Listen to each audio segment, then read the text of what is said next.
Oops.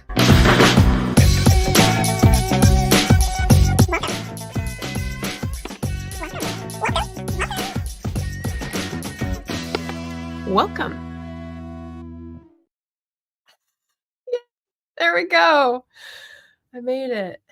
I needed to delay a little bit. Thank you, everyone, for your patience.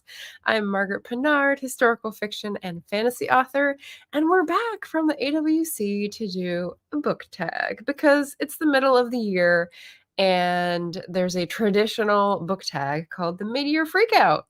So I thought I would do that for you today to bounce right back into the Booktube. That was my authorTUBE writing conference opening intro clip. If you missed it the first time, it did a weird sort of skippy thing. So I don't know. Maybe we'll use it going forward, and maybe I have to add more space at the beginning for it to go live. Oh well. But yeah, that's what we're going to be talking about today. Apparently, this attracted some attention, this book tag. I don't know. Have you guys done it yet? Were you aware of it? Leslie was here to say happy Wednesday. Hello, Leslie. Eloise Barr writes, I was here for the Freakout. Lovely. Are you waiting for me to tear my hair out? Devin Gamble Clark is working on her final bookshelf update and ready for the Freakout. Yay! Yeah, I just saw your shorts that were about the bookshelf updates and like the messy room behind when you were getting ready for the conference, and I thought that was great. I liked it. Anita A.F. Stewart is here saying hi. Felicia, Dreaming Truth author, hello, hello, and welcome. So I'm going to switch over to this and get started. So I had to take notes ahead of time. I knew I wouldn't be able to go through all these questions. There were more than I remembered. There are 14 questions. So we'll just jump right in. So the first question for this traditional tag, and I say traditional, I think it was 7 years ago that Earl Grey Books did this for Booktube, and it was someone before that, but that video has been privated. So I believe I put Earl Grey Books video link down below, as you should do, to give credit where credit is due. And I've done this 3 years in a row. So this is my third year, I think. And the first question is, let me bring that up. Best book you've read so far this year. We'll get to the writing in a little bit. So I went to my story graph, and let me just share the screen here. I had a good crop of books. I had 72 books that I've read so far this year. So I was just going to share like where I am up here. So usually Wednesdays are a wrap up, but that will be next week. This is going to be on the list. This is going to be on the list. This is going to be on the list. But then there's like a whole bunch more. So I'll just scroll through quickly. If you notice any, shout them out in the comments that you recognize. Of course, I'm the queen of books you've never heard of. So I'm expecting a lot of these to be pretty obscure for most booktubers out there.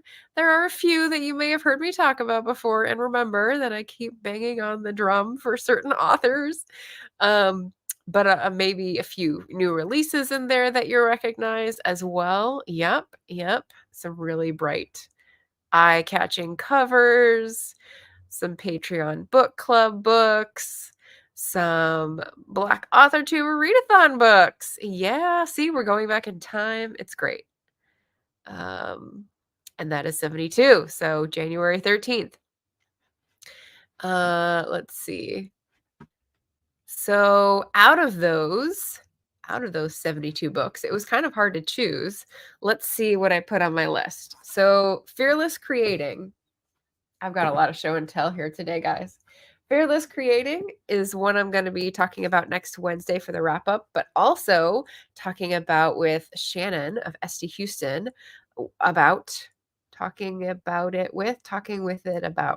Anyway, we're going to be reading this together, so I'll be redoing it again in the fall for like a craft book discussion on her channel, maybe. I'm not sure.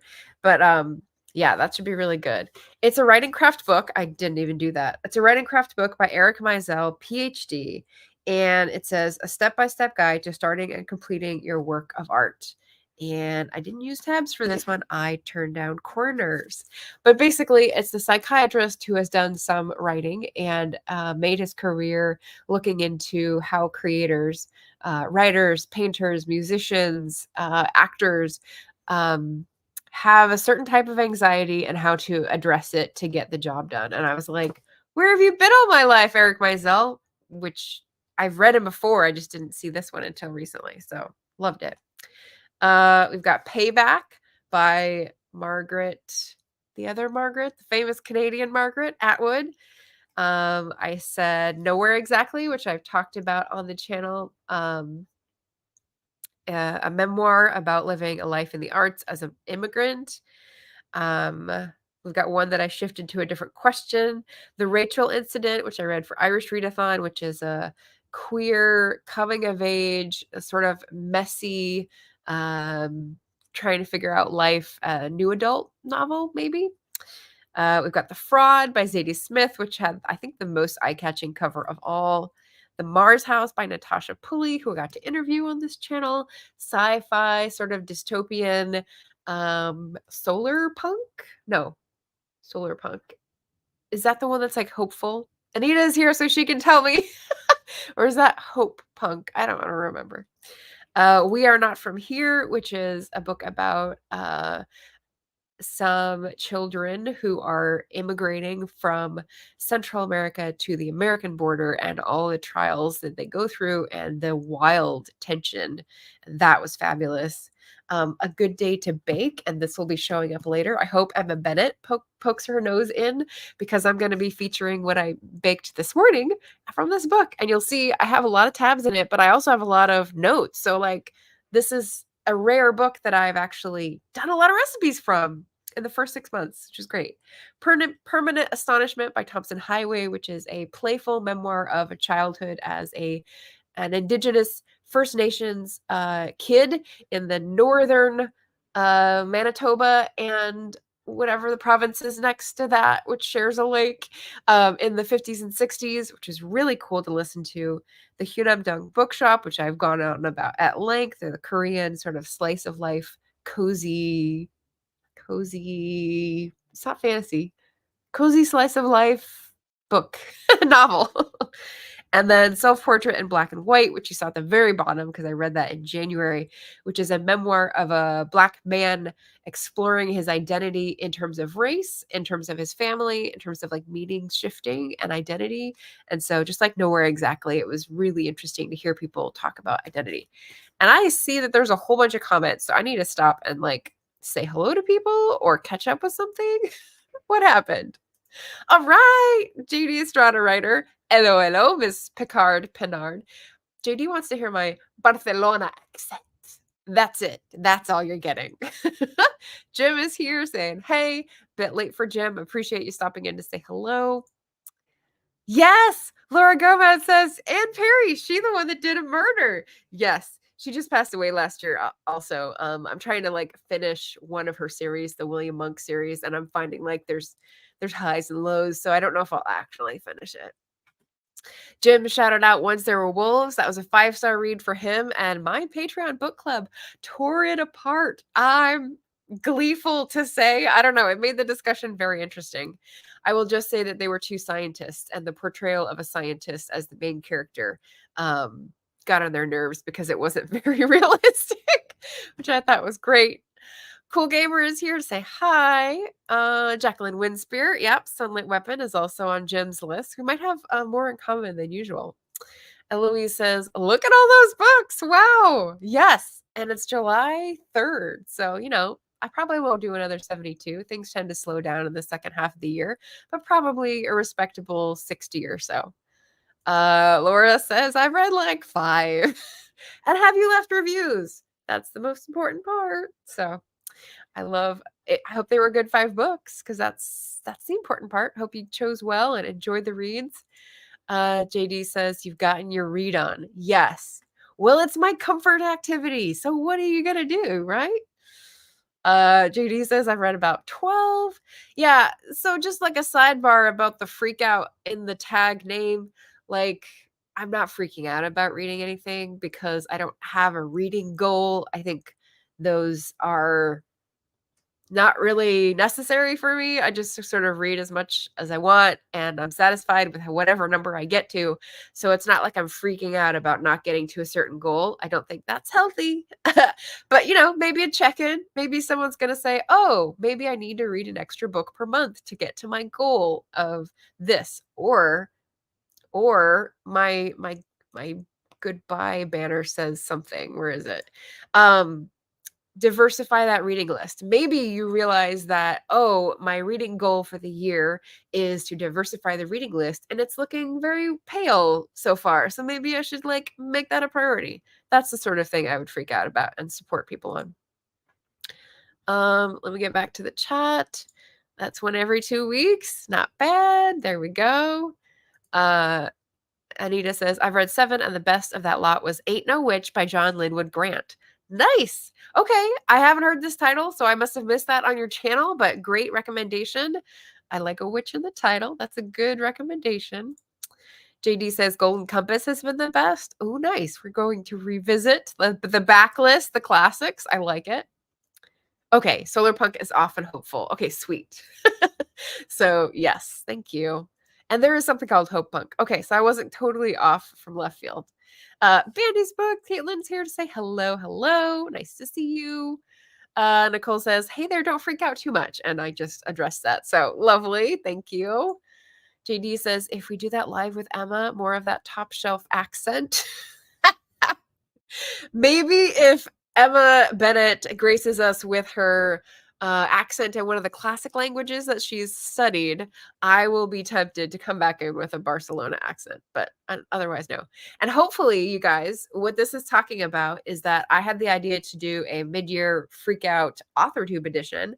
I did it once a couple years ago, and I just sort of polled the audience in one of Emma's posts to say if they wanted to do it. So maybe that'll be coming up this weekend, but we'll get back to you on that. JD is in between tasks, so if I drop off, that's why. Love to see you, JD. Thank you. JD always reviews what he reads, which is part of why he's a lovely human, but only a small part. Part of the slow read is that there have been several 3 stars. Ooh, so we've got a little bit of a slump going on. All right. I'm sorry to hear that. Saying hi, not actually freaking out. That makes one of us. Not about reading, Eloise. Not about reading. Melissa's here to say happy Wednesday. Hello, Melissa. Nice to see you. Then again, my freak out isn't reading related. See, there we go. We're right there with each other. We're good. JD's working on 3 books, so if I finish those, I'll start catching up on the reading. Understandable. I love the ambition. So good. So inspiring. I might just go to the library and get 4 Goosebumps books to catch up. Okay, that's called cheating, in my opinion. It is reading. It does count, but it's like gaming the system, which, if it's that important, by all means, go right ahead. Jim has read 36 books so far this year, halfway to my target of 72 for the year. Excellent. I did see a recent video of yours, Jim, where you said you had 100 and you were a little anxious about it in December, so you scaled back this year to 72. Glad to hear that's working out for you, working like a breeze, feeling like a breeze.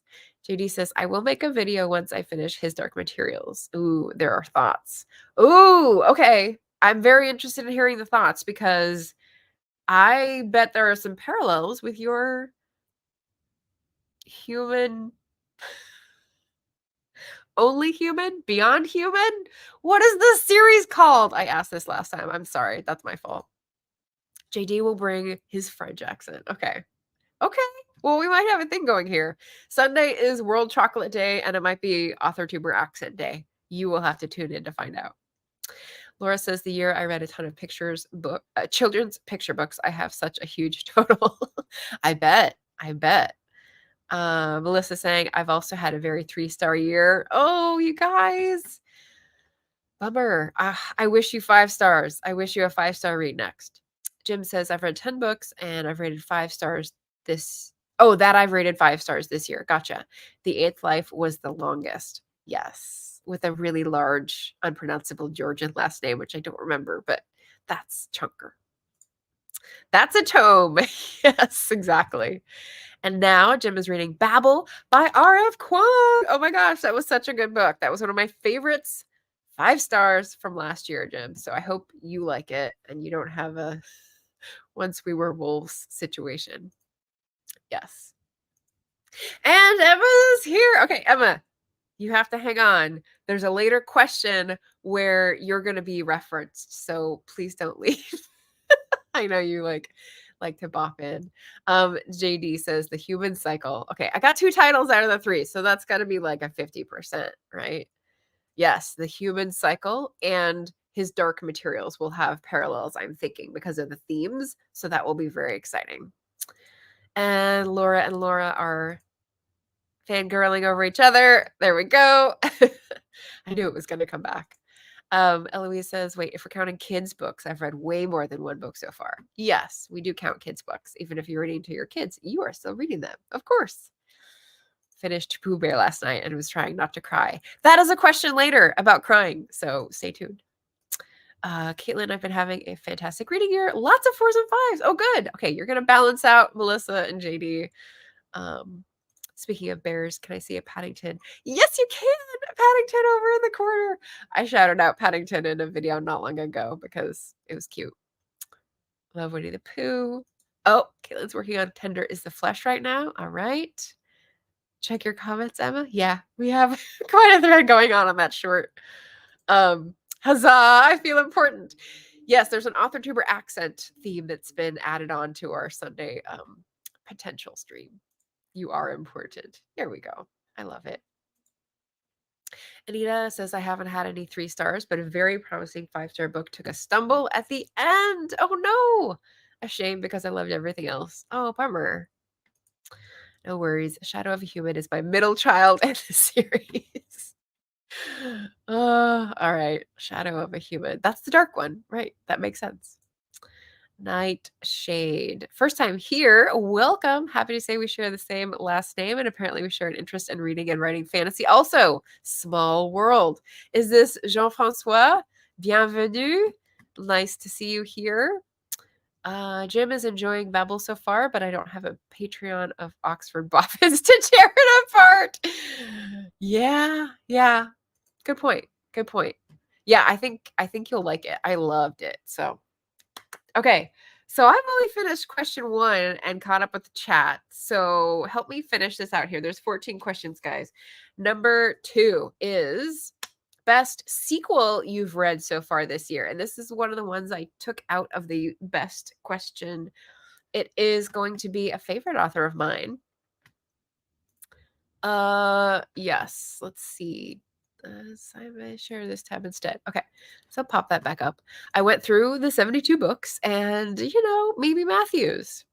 Historical romance author. She writes sweet romance and she does a really good job. She does some Regency and also some sort of mid-Victorian-esque. This is part of her, I think it's like Horsewomen of mid-Victorian. I can't remember the series name.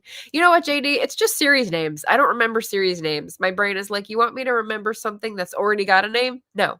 Rejected. Shut down. Not a thing. So it's not personal. But this is the best sequel. It's, I think, number 2 in a series of 4. And like most romances, you meet a group of friends and you make your way through each couple finding their own happy ever after. And so this is the second one. And my notes are, it's a Beauty and Beast retelling with a war hero coming out of the Crimean War and giving us a glimpse of that disaster. While the heroine's struggle is against her gilded cage and some, I think, like family violence or family abuse, not violence. And social anxiety. And so I really liked the new issues she was bringing to the table. She treated them very sensitively. The characters falling in love obviously had a great connection, which is a Mimi Matthews signature. So 10 out of 10, no notes. 3, new release. I'm not big on new releases, but here's what I do with the new release questions. Number 3 is new release you haven't read yet, but want to. And I don't have it up. That's okay. So I went through my Libro list because Libro and the audiobooks that I get from them are the newest releases that I get, except in rare cases like the last Maisie Dobbs of the series. Oh, I should have said that one for this. Yes, The Comfort of Ghosts by Jacqueline Winspear is the final Maisie Dobbs book, and I am saving that for when I need a heartwarming moment or a heart repairing moment, because I'm sure it'll be amazing. And I'm sad that it's the last one, so I'm saving it for later. But other new releases that I have not yet read from Libro audiobook form are The Roommate Risk by Talia Hibbert. I've read her Chloe, the first one in the series of the sisters with romance, and those were great. So The Roommate Risk is a new one. The Stardust Grail. No, I think I'm gonna have to bring it up. Hold on. Or maybe it's on my phone. It's on my phone. That'll be easier. The Stardust Grail by Yume Kitase. So sci-fi fantasy. We've got The Rom-Commers by Catherine Center. That's a rom-com. Contemporary, though, by Catherine Center. And I haven't read anything by her before, but I hear she's good, so I'm excited to try that. Blood at the Root by, I don't know if I can say authorTUBE's own. I've definitely seen him on other channels and in the chat. So Ladarian Williams' debut novel about Magic Academy with HBCU woven together. And so that's very exciting. That is on my TBR. And final one I put down was The Ministry of Time by Kalyan Bradley. And that's going to be like sci-fi, dystopian, tension, suspense. And so that was on my list that I got. So very excited for those.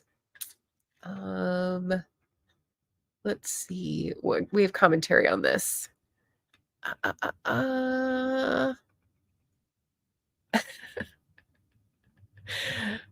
Yes. Okay, so Jean-Francois says, yes, it's me. I did get your message, but I was a few minutes late for this live stream because, as I said, there's a lot of stuff going on and I've got to prioritize things. And so, yes, I will definitely shoot you a message soon.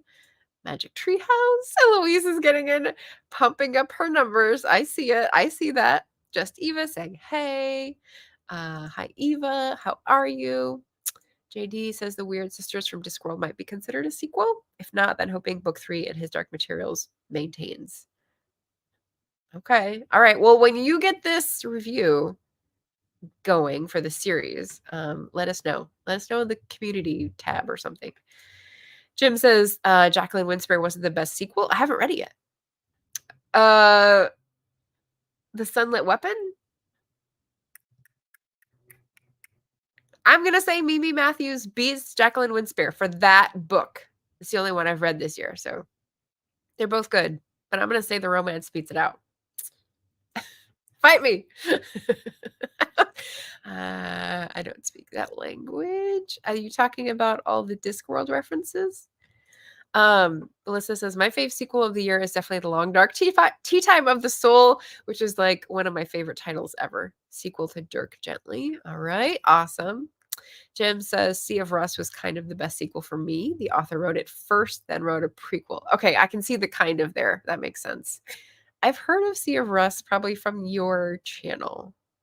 I think because you made it, because you were reading it from NetGalley, maybe.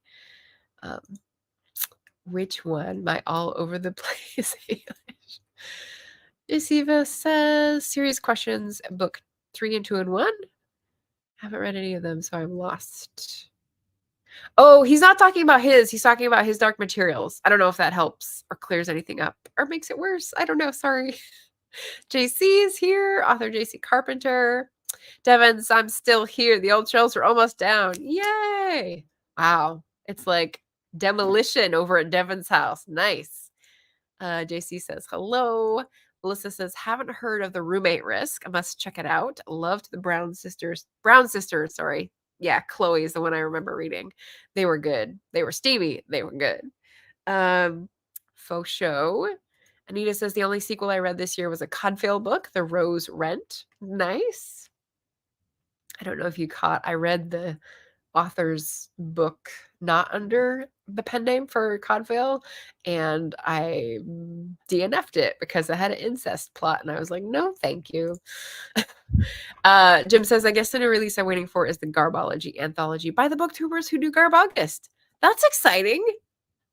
Wait, if they're booktubers, are they also writers? Like, are they doing their own garbage writing for I don't understand. I haven't seen this because I don't follow criminology, but I'm curious now.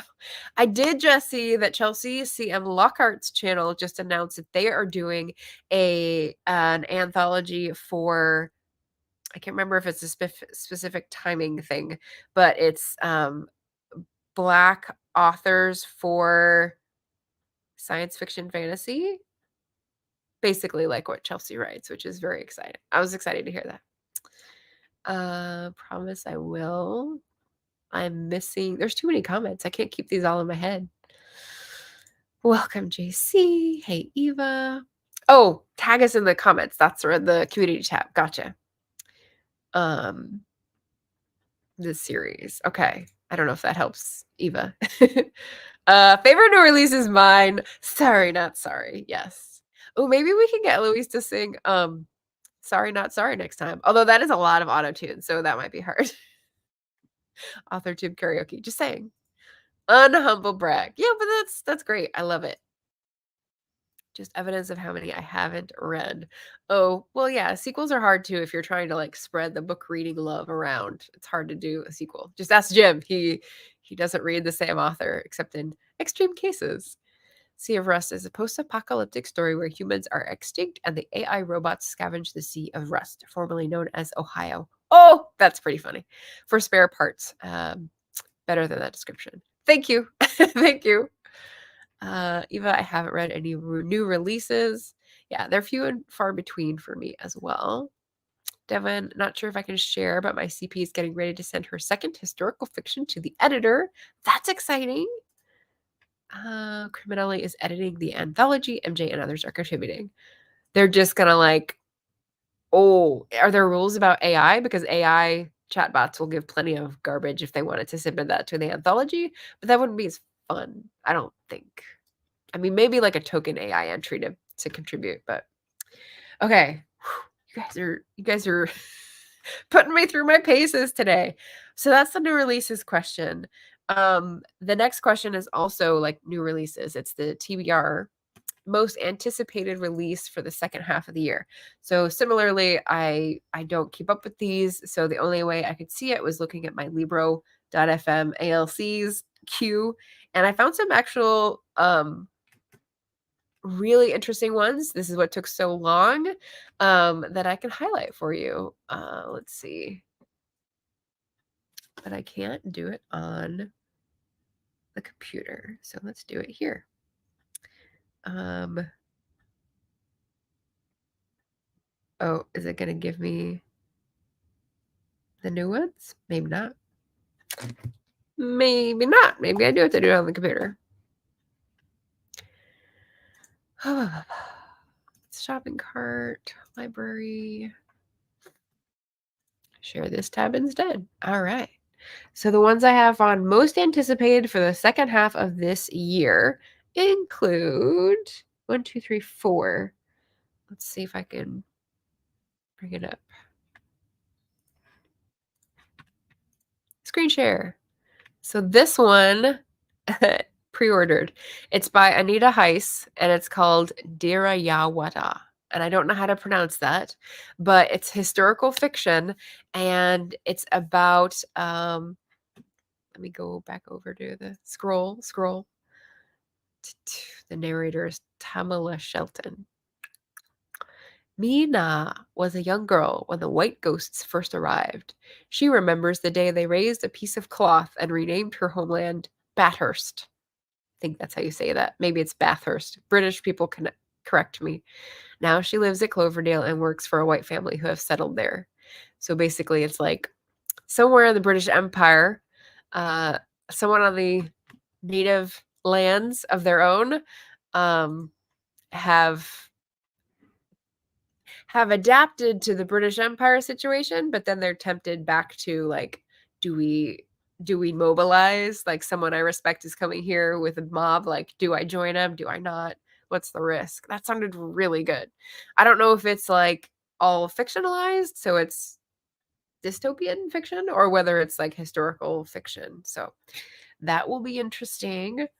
The next one I had, skip over the tab, go back, is Pierce Oysters. So someone called this eco-fiction, which, like, got my antenna right up. It's about a family in Louisiana who depend on oyster farm for their livelihood, and it follows the historic 2010 oil spill. So, like, disaster apocalypse, and how does it fall out with their family? So that caught my eye for sure. The next one I had was The Haunting of Sorry, and that was by Jocelyn Takash and narrated by Xavier Casals. I don't know either of these names. The Haunting of Hecate Cavendish, which is quite a title, written by Paula Braxton, narrated by Marisa Kalen. And I know Paula Braxton because she wrote a book that my bookstore that I used to work at did a book club for, and, like, my friend Neil sort of poo-pooed it. So I was like, "Oh, okay. I guess I don't need to read Paula Braxton." Here we are now, like 7 or 8 years later.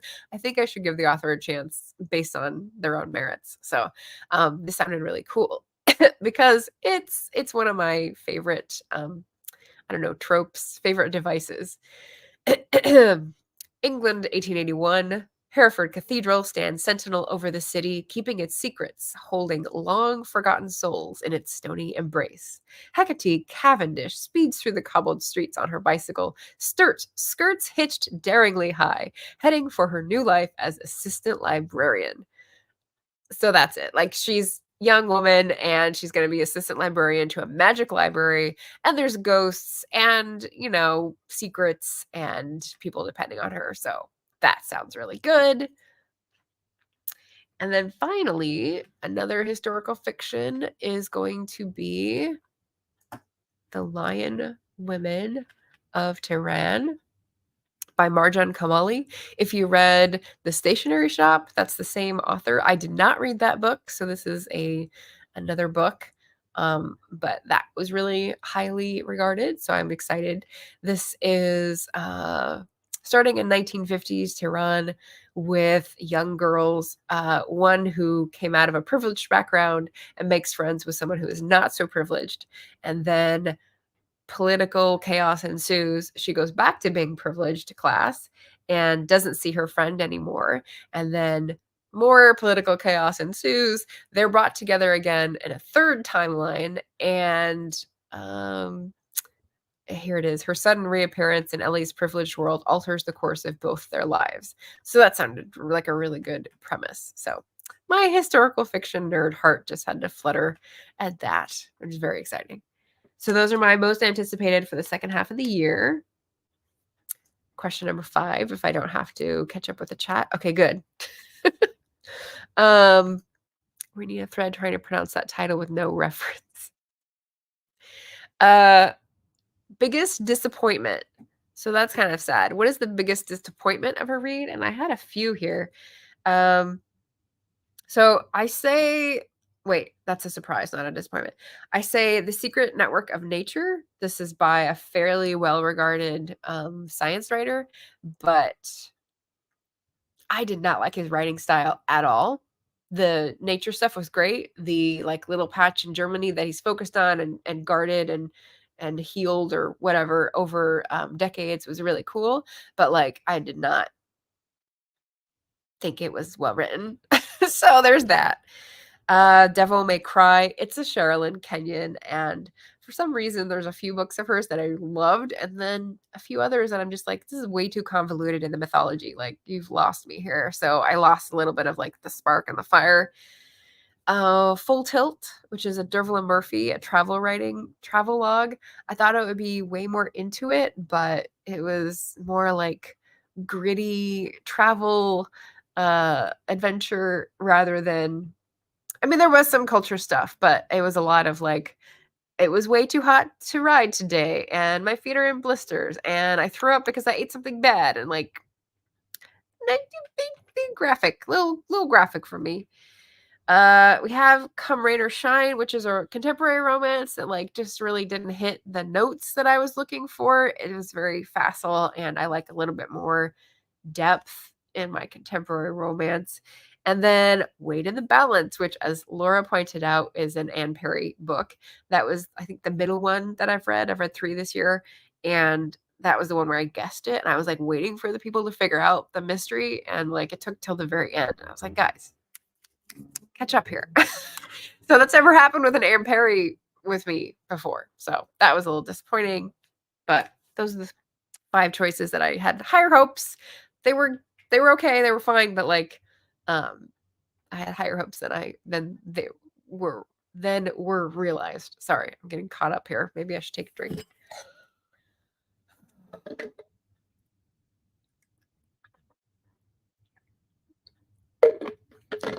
Okay, Jim's got a disappointing book. It's the one that he tried to read for the Georgian Readathon. A man was going down the road.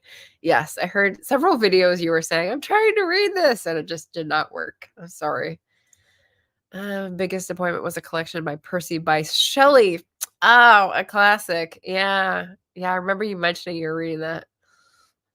Run-on sentences were the rage.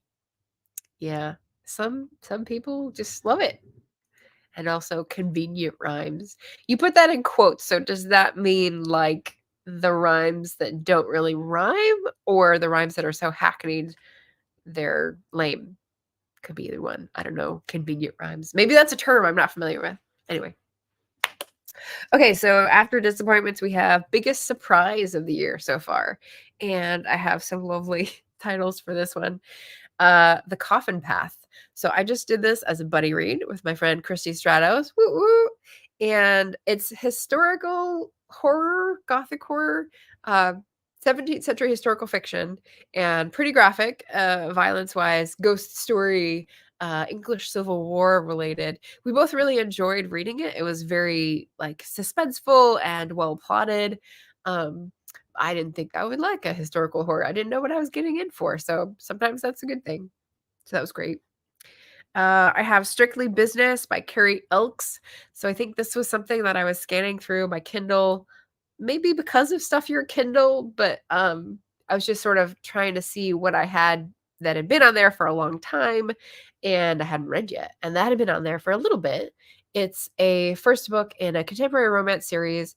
And as I was saying to JC and another, I made her laugh in one of her own live streams. I seem to be focusing on workplace romances and enjoying them immensely. The problem is I do not have a workplace. So, like, those are pure fantasies because I work from home. So, like, just a mismatch. So, yeah, that was, like, tragic. But Strictly Business by Carrie Elks was very lovely. It's the business is about a publishing company and someone who takes them over, and a girl and a guy who are enemies that become friends or something. So yeah, you know how it goes. Another surprise was Tea and Sympathetic Magic. I ordered this from Blackwell's. It was in my Blackwell's haul, which I did a video of a week or two ago. It was priced the same as the other books, but it was like a Dover thrift edition. So that was a surprise. It had a full story. It may have been called a novella. It was about 100 pages, fully developed, well plotted, well written. I enjoyed it. I would definitely read some more of Tansy Rayner Roberts. I think she's an Australian author. But yeah, I was like, oh, why is it so tiny? It's a micro book. 10 pounds. Okay. And then the last surprise. Nope, I have a few more. The fourth surprise was World of Wonders. So that's that beautiful hardcover only Amy Nezhukumatathil book. And it's got illustrations and it's like just tales about creatures and plants that you don't normally hear about. But she uses them to tease out different points in her life where she was depressed or grieving or feeling left out or had a triumph or had family issues. And so it was a lot more of a downer than I thought it was going to be. It's still beautifully written in tiny little pieces, so you can definitely take breaks. And I do like it as a book, but it was a surprise. I didn't realize it would be that heavy. So just a warning for anyone out there about that book. Payback by Margaret Atwood was quite a surprise. I didn't know what to expect when I picked it up at the used bookstore. It's about debt and the history of the concept of debt. It's not about books at all. It's about when we owe things and people owe things to us and how that's bad or who is seen as the bad actor. It was a really good exploration of the ideas and concepts, and it came out in 2008, right as the whole collapse happened. So she got that published before, or she had it written before, and it was quite timely. So that was like a bazinga kind of surprise. Do your worst. So I don't know what I expected from this. It's a romance that had supernatural elements, and it was set in Scotland. So I was like, this has my name on it. But it's also enemies to lovers, and you know, there's some fun depth to the characters. The depth of the male protagonist was a lot better for me than the depth to the female protagonist, but both sides were interesting and explored different themes and like traumas and whatnot. And the magic of like the curse of the castle was pretty fun. So that was a good one. And then finally, The Right Sort of Man is a historical mystery that I picked up at a used bookstore. And I hadn't read the author before. Let's see. The Right Sort of Man. I haven't been doing this very consistently. The Right Sort of Man is a Sparks and Bainbridge mystery, the first in the series by Alison Montclair. I feel like I've read her before, but not this series, obviously. Can I share this? Yes. Okay. Just so you have a visual.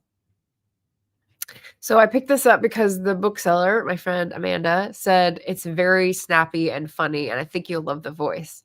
And if you wanted to take, who is that famous actress? Mae West. If you get the voice of Mae West in your head, which is very snarky, very snappy, no explanations, just like in your face, that is the voice of this book. And that's very rare. Like I've never come across something this this fast. It's like it's fast paced, but not only because of the action, also because the dialogue doesn't explain itself. There's no interior reflection, or there's some, but like none of the jokes are explained or like given a beat to digest. So as you're reading through, you hear the echo of the dialogue and how lethal it was, how much of a slay it was, and then you're catching up in your head because you're already reading past it. So this is a new experience for me and delightful, and I would recommend the series for sure. By Alison Montclair. I'm sure that's a pen name. So that was fun. And those are my surprises. So let me catch up with any surprises in the chat. Let's see. Eloise says the run-on sentences in Pooh Bear was great. Pretty sure that's the only book I'm okay with that. Wait, Pooh Bear. Oh my God. Eloise, you know what I was thinking? If you're on TikTok, have you seen the I'm looking for a man in finance trust fund 6'5" blue eyes? It's a thing. People have turned it into a cat meme where they're saying I'm looking for a man with whiskers, chunky, and it's really cute, whatever. But I thought about what if someone did the finance one for Pooh Bear, and it was like, I'm looking for a man in finance, and you show Winnie the Pooh with a big like beehive full of honey, and then trust fund, and it was like a lot of beehives, and then 6'5". I don't know, maybe that's when he can't get out of a house because he's too rotund, and blue eyes. I don't know, he has black eyes, but I let my mind go down that rabbit hole, and it was just a delight. So I thought I'd share that. The line finishes in a rhyme, but the verse or what I'm reading goes into the next verse. Oh, I see. I think that might be a term I just didn't know for poetry. Yeah. Yeah, you're reading it and you want to finish the thought at the end of the line, but the rhyme is at the end of the line, and then the thought keeps going. Gotcha. The Cat Sat on the Mat by Shelley. Is that a convenient rhyme? JD says those are adorable. The Winnie the Pooh. Jim was looking at Ozymandias earlier. Well, the poetry may win over the works or whatever JD was reading. These were cringe and so hoity. Hoity-toity. I've never seen hoity by itself. Is that allowed? Is that allowed, JD? Anita says, however, enjoyed the fictional bio of Mary and Percy Shelley that I read. Yes, I remember you talking about that. That sounded good. Mary is so the cooler half of that couple. Agree. Yes, she is. Melissa says, biggest disappointment. I'm trying to read too fast. Biggest disappointment for me was Axiom's End by Lindsay Ellis. Yeah, the cover is so good. I can see how that would be disappointing. Oof. Biggest surprise in a good way was Red Shirts by John Scalzi. So much fun. Nice. Red Shirts. That rings a bell? Is that a thriller? John Scalzi. I think he's a thriller writer, but Red Shirts says like sport to me. I don't know. World of Wonders is gorgeous. I drool whenever I see that book. I wouldn't have thought that would be a downer either. I mean, it's mixed in with like quiet appreciation, as you would think. But there's a lot of like heavier stuff in there where I'm glad it's like little pieces that you can take breaks from. Laura says, I wonder if people ever pick up Payback expecting the Mel Gibson movie. Probably not. Probably not. Eloise says, that sounds borderline like a play with the dialogue. Oh, I miss what that refers to. Play with the dialogue. I don't know. Devin's taking a break to make dinner. Thanks for coming, Devin. Leaving this up for runtime. We'll watch the replay. You can pause and do for later. Sometimes I let it run if I don't think I'm going to come back, and sometimes I pause and I come back. That's why I have so many tabs open. It lacked the torty. Okay. No torty for you. Red Shirts is Star Trek to me. Okay. Red Shirts is sci-fi Star Trek reference. Thank you, Anita. Gotcha. Melissa says Red Shirts is a riff off on the Disposable Ensigns. Oh, gotcha. Who are the MCs of the story. Oh, nice. That's cool. That's a cool premise. Scalzi is a sci-fi writer. All right. Thank you for clarifying that. Jim says it's interesting how we all know about Frankenstein, about The Last Man by Mary Shelley. It was out of print until the 1960s, and it was a pioneering book in apocalyptic fiction. So is that really the first science fiction book? Okay. The book you were talking about where the dialogue was so snappy and didn't explain itself. Oh, okay. The Right Sort of Man. The Right Sort of Man, I didn't even say what the plot is. It's about a dating agency in immediate post-war Britain run by two sassy femme fatales. It's a great premise, and the dialogue is on point, so highly recommend. And like a play with the dialogue. Like a play. I mean, it does have narration, it does have action. It's not written like a play, but the dialogue is it's just lethal. That's all I can say. And it takes me a while to process because I'm not used to books being written like that. So it's very interesting. And OMG, I love the meme being applied to Pooh Bear. Yeah, it's pretty good. There's some good stuff on TikTok. Okay, continuing on. We got disappointments, we got surprises. Question number 7 is favorite new booktuber. And of course, these are the hardest questions, right? So I was doing this in the 20 minutes before, and I went back to the last new name that I recognized, and it was Raspberry Reads, because they put a video on in May for the historical fiction readathon, or May or June, and it blew up, and they had like 5 videos before that, and they were like, what happened? They were just like totally shocked, and I don't know what the word is. Stultified? That's negative.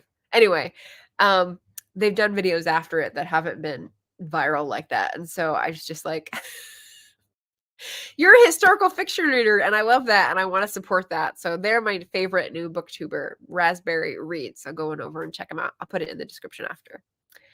Question number 8, fictional crush. Okay, so this is where I give a little preview of my next Wednesday wrap-up.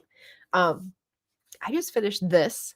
It's Yours for Now by Leonor Solis, and this is a self-pub book from a giveaway that I got from Cynthia at Book Whimsy. So maybe 6 months, 12 months ago, and it's been waiting for me. And I just needed a soft romance, and this called my name because look at that cover. It's adorable. So this is a contemporary romance where these two folks are in the same industry, and one is struggling to get family recognition in a sort of machismo culture of Latin family, and one has a really supportive family and like does this fake dating trope to help her out. And does it work out? I don't know. I just finished it last night, and it was, well, it's going to come up in another couple questions. So fictional crush, yes, Gabriel in Yours for Now by Leonor Solis. Great. He's amazing. He's dreamy. Question number 9, favorite new character. I didn't have time to decide this from another book, so we're just gonna go with Gabriel. And then number 10, made you cry. This book made me cry. So I said there's like a family situation where she's not getting respect from someone in her family, and he's like constantly shooting her down at work in the family business. And I don't want to do a spoiler. Can I just do like a little spoiler banner? Do I have that in here? I don't. Let me go back out. In case you read this, because you really should. Tiny spoiler section. I'll take it down when I come out. There's a letter that her father writes her towards the end that gives her the support that she was looking for and like resolves the tension. And it's just so beautiful. So, hearing lovey-dovey stuff doesn't make me cry, but like hearing the dad say, if you didn't know I was there for you, just know that I have all the respect and admiration for you. And I was just like, oh, it's so like right in the heartstrings. So yeah, that was good. Crying section. And number 11 made me happy. Of course, most books make me happy. I'm talking too fast again, but I'm gonna call back to this one from best books I've read. Also going in the Wednesday wrap up, Fearless Creating by Erica Mizell, writing craft book. I will talk more in depth about it with Esty Houston later in the fall, but it made me happy because the basic premise of this book by a psychiatrist from the Bay Area is that creative energy often manifests as anxiety, right?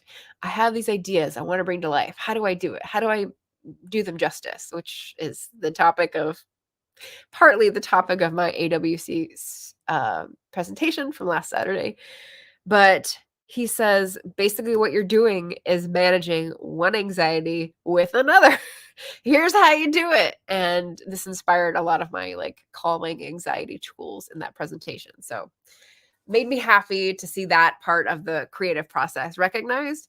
It doesn't mean you're going to be a raging alcoholic. It doesn't mean you're going to starve in a garret, but it was a modern sort of, this is how artists live and this is what they deal with. And so I just felt so seen. So that was great. 12. Question number 12 is the most beautiful book you've read this year. I have a question mark for this. I don't have anything nearby that's beautiful. I just have books to read that are beautiful. So yeah, why not this one? I'll just stick this in here. I got this in a giveaway from A Mighty Blaze, The Last Murder at the End of the World by Stuart Turton, and I absolutely love these colors. They're kind of my brand colors, the turquoise and the off red, orange red, and it's got sprayed edges, sprayed edges. I need to wrap this up. Okay. Book that made me happy. Here we go. The other book that made me happy, I have to go back one, was this one because I'm baking so many things from it. And here's the moment. I'm sure Emma's not here anymore, but I made lemon drizzle cake, which is a British favorite. She's a British baker, the author. What's her name? Her name is Benjamina Ebwehi. She's lovely. and her recipes are great. So I made lemon drizzle cake. I didn't make a frosting because I don't like frosting, but I'm excited to cut into that in a little bit. My little half recipe. So happy, beautiful 13. Question number 13 is, what books do you need to read by the end of the year? As I said, there's no freaking out with this tag. It's just a check-in. And if I was going to do any freaking out, it would be about the book that I need to write by the end of this year. So join me in a little freak out about the book you need to write this year.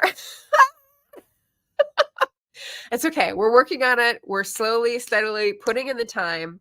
I got a writing session yesterday morning. I'll do another one later today. I'm liking my pace. I'm liking how it's shaping up to be historical rather than historical fantasy. Sorry, Eloise. But yeah, just have a moment and then come back to the slow and steady or your big session, whatever your style is. Like, you can do it. Let's get the book out this year. So that's 14. Last question. What's the last question for the tag? The last minute of the hour.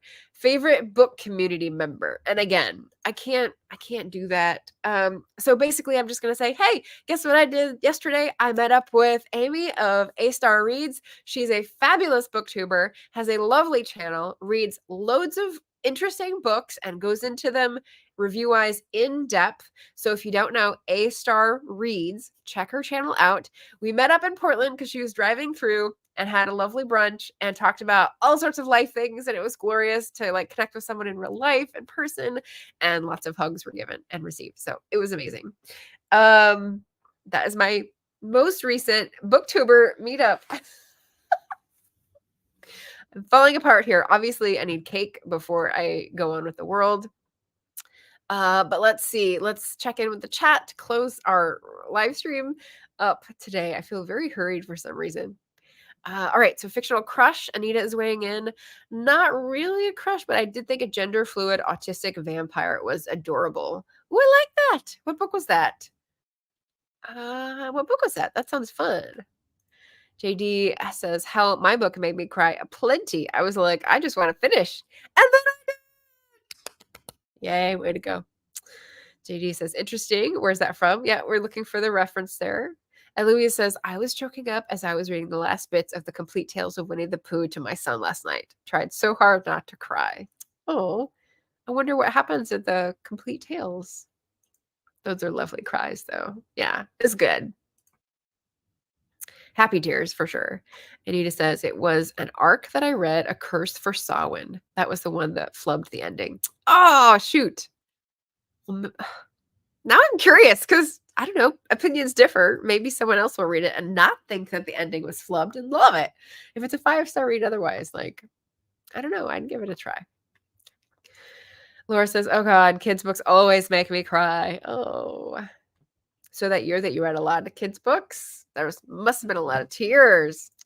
Ugh, pity on the ending. Yeah, yes. Yes, love Lemon Drizzle. Lemon Drizzle for the win. And again, Emma and JD, if you're in for Sunday, 10 a.m. Pacific, my normal time, let me know. I'll fix it up. Emma's here. The lemon drizzle. So that was for you because I know you do that like on a whim, like it's nothing. And this is the first lemon drizzle of my life. Girl, that's a big step. I hope it's good. Yeah, you're the person I think of when I think of lemon drizzle cake. So yeah, I was happy to do that this morning. Book makes me happy, and hopefully the cake will make me happy. JD says I need to read all the books. Let's all freak out. Yeah. In real life hangouts. Yeah, Amy is great. Great tag. Bye, Melissa. Favorite characters, Brittle, Sea of Rust, Belle and Tate Mysteries, and V.I. Warshawski, the classic Sarah Paretsky detective. Like it. I like it. Lol. Do a taste test. I can do that on, let me get a knife. But what if it's bad? I guess you'll see my reaction in real time, huh? What if it's bad? All right. I poured the syrup in. I think I did everything right. I halved it, so I had to do like calculations. Syrup didn't exactly melt, like the lemon juice and sugar. So I was a little worried. I'm just going to take a little bite. Whoa. It probably needed more egg on the texture to make it more cakey. It's very syrupy. It's very sweet. That's... Ooh. Oh, I'm getting the little zing of the citrus.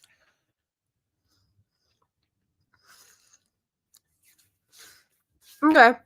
I will do this again and have 2 eggs instead of 1. I went with 1 big egg because it said 3 and I was having the recipe, so that's what I tried. But all right, noted. I will still consume all of that over the next week and a half. Jim says, I've never met a booktuber in real life. I don't even know another booktuber here in Georgia. Turkey's sort of close. I don't know. Yes. No, wrong Georgia. Wrong Georgia, JD.